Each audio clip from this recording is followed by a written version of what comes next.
ልብ ነው ልባችሁን ይመለከታል ኢንቴንሽናችሁ ምንድነው የሚለው ነው ያያል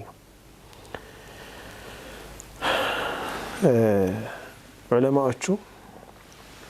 إخلاصا إفراد الحق سبحانه بالقصد في الطاعة الله بمجازات جزي بسم بقصد ويم بلب في اللاغوت السم بتشا ما درج مالتنا يحشين عبادة سنسرات اللهم بتشا فلجن مسرات مالتنا هنا ويلال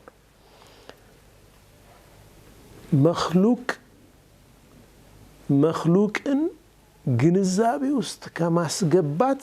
سران ماسدات مالتنا ولا فاكتور አይደለም በቃ ምንም مخلوق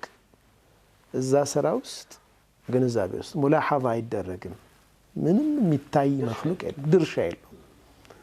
የሚታይ مخلوق የለም ያን ስራ በመተሰራበት ጊዜ በጣም የገረመኝ ይሄኛው አባባል ነው አተወቂ